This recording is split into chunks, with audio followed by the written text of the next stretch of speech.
Aujourd'hui, on est satisfait parce qu'il va y avoir le 20 mai et ça a été fait le 2 février 2022. Alors là, Les c'est prélèvements pas possible. effectués le 2 février Le 2, 2020. 209. Le 9 février 2022. Non, parce que c'était pas possible. L'avantage qu'on a, c'est que pour nous, c'est une satisfaction parce que tout va être repris à zéro. Parce qu'ils vont avoir la possibilité de ramener d'autres faits, d'autres observations qui pourront être jugées à nouveau. Donc avec ce document qui vient d'être remis, alors qu'il aurait dû être remis bien avant, aujourd'hui on va faire en sorte que ce soit un jugement qui soit rendu dans ses faits et dans ses actes, parce que c'est un enfant quand même, quand on suit les faits qui sont assez graves pour tout le monde, que ce soit un enfant, un adulte ou quelle que soit la personne, c'est un humain qui est décédé et on veut qu'il y ait une justice qui soit transparente et équitable des faits qui lui sont reprochés à la personne. Tout simplement. Donc aujourd'hui, on est satisfait du tribunal parce que ça va nous permettre donc le 14 décembre de pouvoir, de par les avocats et les conseillers, amener de nouvelles pièces au dossier et de pouvoir faire en sorte qu'il y ait vraiment un jugement qui soit rendu dans sa toute transparence et que la personne soit condamnée pour les faits en ayant la condamnation qui soit juste par rapport à l'accident de Yanis. Complètement. Eh bien, comment dire, enfin, voilà, mon sentiment, c'est on va peut-être pouvoir débattre, apparemment pas sur le fond, mais ça va permettre de reconsidérer le débat avec des éléments qu'on demande depuis le début. Vous étiez témoin, on l'a aujourd'hui, mais on l'a. Donc ce qui veut dire que ça rouvre justement. Alors j'espère qu'on ira dans la logique d'une vraie justice. Jusqu'à maintenant, on m'a entendu, on m'a vu un peu partout. Je crée l'injustice. On se rend compte que ce n'est pas pour rien. Donc j'espère qu'il y aura un jugement adéquat le 14 décembre, puisque ça a été renvoyé au 14 décembre.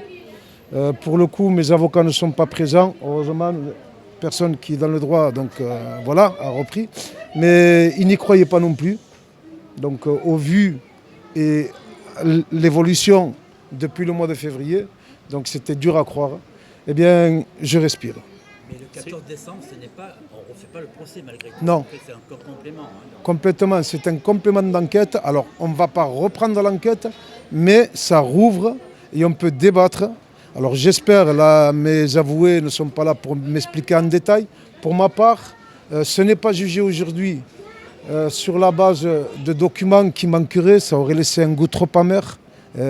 Donc une injustice déjà depuis le début et aujourd'hui qui aurait été vraiment inacceptable. Mon épouse, qui ne s'est jamais présentée, a voulu être là. Donc voilà. Je pense qu'on est passé à côté d'une deuxième exécution. Bon, on va le dire comme ça. Est-ce que ça augure de bonnes choses à l'avenir? Je l'espère.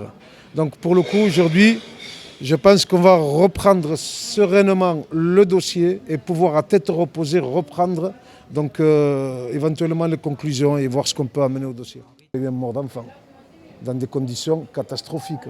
Voilà, un délit de fuite. Le non-assistance à personne en danger n'a pas été retenu. C'est horrible. Elle n'a pas porté assistance à mon fils alors qu'il en avait besoin. Il y a eu un excès de vitesse. Il y a eu un enfant qui était blessé par terre, qui a été écrasé volontairement. Volontairement dans la mesure où elle décide de s'enfuir. Dans la mesure où elle s'enfuit, qu'elle a la volonté de s'enfuir, elle ne le contourne pas. Elle passe sur lui, elle l'écrase et elle traîne. Sur plus de 20 mètres, elle écrase encore une fois avec la roue arrière et elle s'enfuit. Voilà contre qui on lutte aujourd'hui. Donc cette dame a été libérée depuis le début. Des documents qui manquent.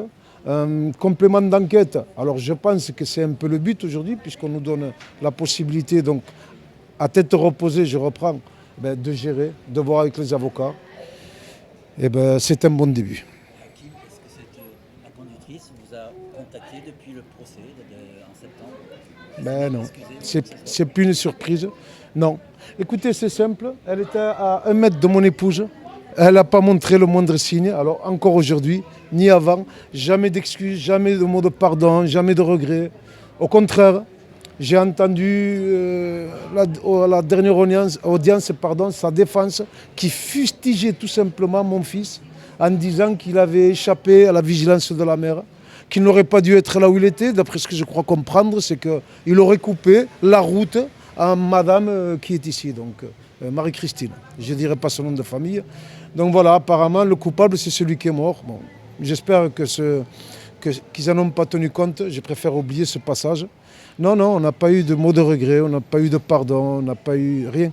Et quel est votre sentiment par rapport à ça? Eh bien, je n'ai pas envie de vous reposer la question. Qu'est-ce que je peux vous dire? On reste amer, on reste... voilà. Chaque jour est pire que la veille, si vous voulez entendre. Voilà, je ne vais pas parler de ma douleur, mais aujourd'hui, je vais plutôt mettre en avant le fait qu'il n'y ait pas eu ce délibéré aujourd'hui. Il aurait été encore plus injuste quand on sait que le procureur requiert 5 ans de sursis et 18 mois de retrait de permis aménageable. Est-ce que ça vaut ça, la mort d'un enfant, sur un passage piéton? Non.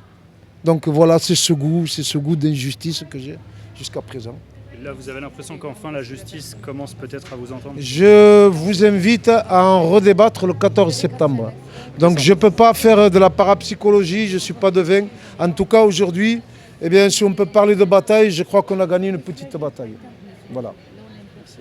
Je vous remercie. Merci.